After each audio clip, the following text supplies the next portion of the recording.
इस कहानी के सभी पात्र काल्पनिक है। इसका किसी भी व्यक्ति स्थान से कोई संबंध नहीं है। ये चैनल केवल मनोरंजन के लिए बनाया गया है। एक दिन बच्चों ने पिकनिक जाने की बात कही। यह सुनते ही अंकिता की रूह कांप गई, क्योंकि उसे एक पुराना किस्सा याद आ गया। ये बात तब की है जब अंकिता 10वीं क्लास में पढ़ रही थी। एक दिन टीचर ने पिकनिक का प्लान बनाया था। अपने सभी दोस्तों के साथ अंकिता ने भी जाने के लिए हाँ कर दी। पिकनिक पर रामगढ़ जाना था। पूरा स्कूल पिकनिक जा रहा था, इसलिए करीब 30 बस सभी बच्चों को ले जाने के लिए तैयार थी। अंकिता अपने दोस्तों के साथ सबसे पीछे वाली बस में बैठ गई। सभी हंसते मस्ती करते हुए बस से जा रहे थे। तभी कुछ दूर जंगल के पास पहुंचकर उसी बस से तेज आवाज आई। ये वक्त रात के करीब 1:30 बजे का था। ड्राइवर गाड़ी से बाहर निकला तो उसे पता चला कि टायर फट गया है। ड्राइवर ने सबसे कहा कि बस का टायर बदलने में करीब 2 घंटे लगेंगे, आप सब नीचे उतर जाइए, मैं इसे बदल देता हूँ। आप लोग पास के ढाबे में जा सकते हैं, वहाँ गर्म गर्म चाय पी लीजिए और मैं इस टायर को फटाफट बदलने की कोशिश करता हूँ।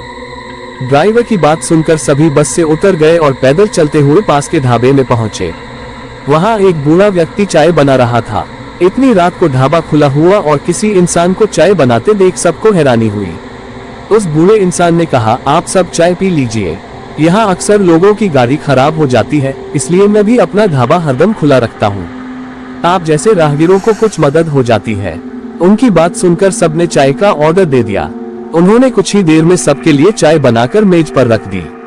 चाय पीते हुए अंकिता की आंखें एकदम ढाबे की छत की तरफ गई। वहां अंकिता ने एक औरत को सफेद रंग की साड़ी में खुले बाल लहराते हुए देखा। कुछ देर बाद वो जोर जोर से हंसने लगी। भले ही हंसने की आवाज किसी को सुनाई नहीं दे रही थी, लेकिन अंकिता ने उसे मुंह खोलकर हंसते हुए देखा था। ये सब देखकर अंकिता ने डर के मारे आंखें नीचे झुका ली। कांपते हुए किसी तरह से अंकिता ने चाय दोबारा पीना शुरू ही किया था कि उसी वक्त जोर जोर से किसी के चिल्लाने की आवाज जंगल की ओर से आई। ढाबे में बैठे हुए सभी बच्चे और टीचर उस आवाज को सुनकर डर गए। सबको डरा हुआ देखकर उस बूढ़े इंसान ने कहा कि मैं देखकर आता हूँ क्या हुआ है, आप लोग यहीं बैठे रहो। इतना कहकर वो आवाज की तरफ बढ़ गया। तभी एक लड़की को खून की उल्टी लगातार होने लगी। उसको देखकर सबकी हालत और खराब हो गई। उसी समय एक टीचर ने कहा कि तुम सब आग जलाओ और उसके बगल में बैठ जाओ। सबने मिलकर आग जलाए और गोल घेरा करके बैठ गए। टीचर ने सख्त लहजे में सबसे कह दिया कि अकेले कोई कहीं नहीं जाएगा। वैसे भी सब इतना डरे हुए थे कि अकेले कहीं जाने की हिम्मत हो ही नहीं रही थी। आग के पास बैठे बैठे 3 बज गए। तब कहीं जाकर वो बूढ़ा इंसान जंगल से लौट कर आया। उसने सबकी तरफ देखा और कहा कि उस चीख को सब भूल जाना, नहीं तो जीना मुश्किल हो जाएगा। इतना कहकर वो ढाबे के अंदर चला गया। तभी ड्राइवर भी टायर बदलकर बस लेकर ढाबे के पास पहुंचा। सभी लोग भगवान का नाम लेते हुए उस बस में बैठ गए।